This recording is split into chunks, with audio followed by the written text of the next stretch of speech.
Lecture के अंदर हमने आइसोलेशन ट्रांसफार्मर को डिस्कस करा था, वहाँ पे हमने उसकी बारीकियां सीखी थी और पर्पस सीखे थे।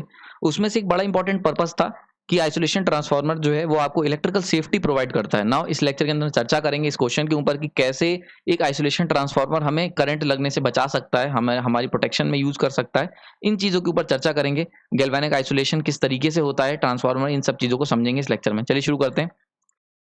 हमें कब शॉक लगेगा, ये बड़ी इंपॉर्टेंट टैगलाइन है। हमें केवल तब शॉक लगेगा जब सर्किट को हम कंप्लीट कर रहे होंगे। ये बात आपको हमेशा याद रखनी है। अगर हम सर्किट को कंप्लीट नहीं कर रहे हैं तो हमें कभी भी शॉक नहीं लगेगा। एक एग्जांपल से समझते हैं। फॉर एग्जांपल, अगर मेरे पास एक एसी सोर्स है जिसका न्यूट्रल ग्राउंड कर रखा है मैंने, और इस तरीके से एक लोड है, तो यहाँ पे एक तरफ से करंट फ्लो कर रहा है लोड के अंदर और दूसरी तरफ से करंट रिटर्न हो रहा है, रिटर्न पाथ है। नाउ अगर ऐसे पॉइंट पे मैं इस वायर को टच कर लेता हूँ, ठीक है, और मैं जो है वो ग्राउंड पे खड़ा हुआ हूँ, तो एक सर्किट कंप्लीट हो जाता है कुछ इस तरीके से।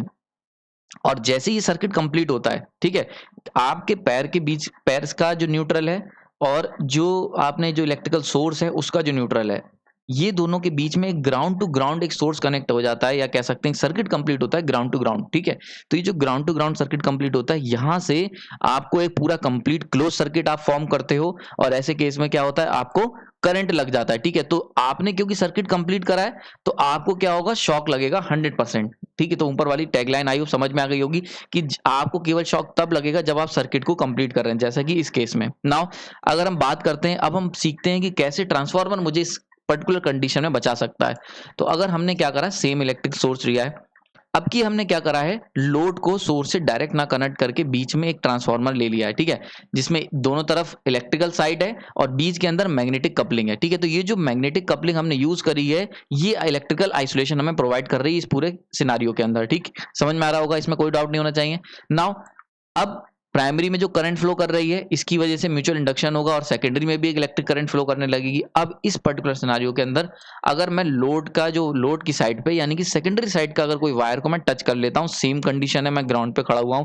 नाउ अब अगर ध्यान से देखो, तो एक इलेक्ट्रिक जो तुम पाथ बना रहे हो, इलेक्ट्रिक करंट अगर तुम्हारे अंदर से फ्लो करना शुरू करेगा, तो देखो फ्लो तो करेगा, लेकिन क्या होगा, कोई पाथ है क्या? देखो तुम्हारा जो न्यूट्रल ग्राउंड है, सेकेंडरी सर्किट को अगर देखते हो तो वहां पे किसी भी तरीके की, क्योंकि ग्राउंडिंग नहीं मौजूद है, किसी भी तरह की ग्राउंडिंग नहीं है, तो ऐसे केस में क्या होगा, इनकम्प्लीट सर्किट। तो सर्किट आपके पास कोई कंप्लीट नहीं है, क्योंकि भाई सेकेंडरी सर्किट एक अलग है। ठीक, कई लोगों को डाउट होगा, सर प्राइमरी सर्किट में तो न्यूट्रल ग्राउंडेड है, लेकिन आपको याद रखना है, ये ट्रांसफार्मर क्या कर रहा है, दोनों सर्किट को अलग कर दे रहा है। ऐसा नहीं है कि किसी एक सर्किट का करंट तुम दूसरे से पूरा कर लोगे, नहीं, दोनों इलेक्ट्रिक सर्किट अलग अलग है। यानी कि एक सेकेंडरी सर्किट है और एक है आपका प्राइमरी सर्किट। जैसे कि ये वाला सर्किट है आपका प्राइमरी सर्किट, तो ये क्लोज लूप प्राइमरी सर्किट हो गया, और ये क्लोज लूप है आपका सेकेंडरी सर्किट। अब क्योंकि ये वाला जो पर्टिकुलर करंट गया है, यहां पे देखो कोई भी तरीके का सर्किट कंप्लीट नहीं हो रहा है, तो ऐसे केस में क्या होगा, ये इनकम्प्लीट सर्किट तरह वर्क करेगा। ऐसा नहीं होगा कि यहाँ का न्यूट्रल जाके इसके अंदर फ्लो करके आपको पाथ प्रोवाइड कर दे, ये नहीं संभव है, क्योंकि ये दोनों अलग अलग सर्किट हैं। ये इलेक्ट्रिक सर्किट 1 है, इलेक्ट्रिक सर्किट 2 है, तो आपको एक पर्टिकुलर सर्किट को कंप्लीट होना चाहिए। ठीक है, तो ऐसे केस में क्या होगा, क्योंकि इनकम्प्लीट सर्किट है, तो ये करंट आपके अंदर से फ्लो नहीं हो पाएगा और आप जो होगे शॉक से बच जाओगे। तो इसीलिए आपको इलेक्ट्रिक शॉक नहीं लगेगा, बहुत इंपॉर्टेंट। इसीलिए क्या होता है, जितने भी आइसोलेशन ट्रांसफार्मर होते हैं उनका इस्तेमाल करा जाता है जब हम लोग रिपेयरिंग करते हैं, क्योंकि रिपेयरिंग के टाइम पे क्या होता है, कभी कभी हम लोग डायरेक्ट वायर को टच कर लेते हैं।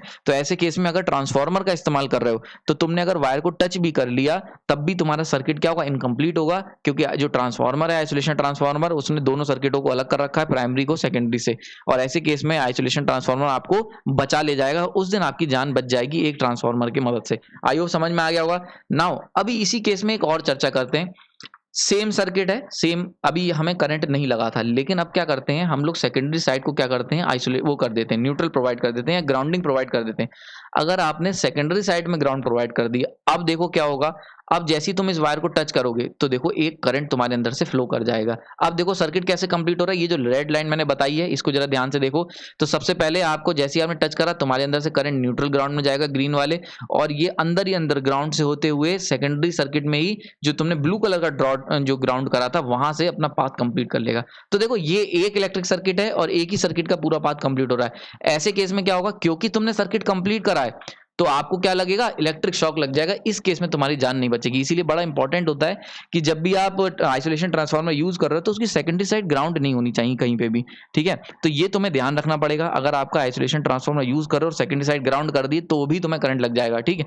तो आई होप ये चीज समझ में आ गई होगी, कॉन्सेप्ट क्लियर हो गया होगा। तो आपको टैगलाइन याद रखनी, अगर आपने सर्किट कंप्लीट करा तो आपको शॉक 100% लगेगा। तो यहाँ पे आई होप ये पूरा लेक्चर आपको समझ में आया होगा, कैसे एक ट्रांसफार्मर, आइसोलेशन ट्रांसफार्मर आपकी मदद कर सकता है तुम्हें करंट से बचाने से, ये चीज समझ में आ गई होगी। और कब आइसोलेशन ट्रांसफार्मर होते हुए तुम्हें करंट लग जाएगा ये भी समझ में आ गया होगा, यानी कि आइसोलेशन ट्रांसफार्मर किन केस में काम करेगा और कब काम नहीं करेगा, ये दोनों चीजें आपको मैंने क्लियर कर दी हैं। अगर सेकेंडरी साइड पे आपने न्यूट्रल ग्राउंड कर दिया या ग्राउंडिंग प्रोवाइड कर दी या कोई भी वायर ग्राउंड से टच कर गया तो आपको शॉक लगेगा, चाहे आपने ट्रांसफार्मर ही क्यों ना लगा रखा हो, आइसोलेशन ट्रांसफार्मर में आपको नहीं बचा पाएगा। आई होप ये चीज समझ में आ गई होगी। फिर भी अगर आपको कोई मन में डाउट है तो कमेंट सेक्शन में मुझे बता सकते हैं। आपने अपना कीमती समय दिया उसके लिए धन्यवाद। अगर आपको कोई चीज पसंद आई हो तो वो भी कमेंट सेक्शन में जरूर लिखें, मुझे आपका इंतजार रहेगा।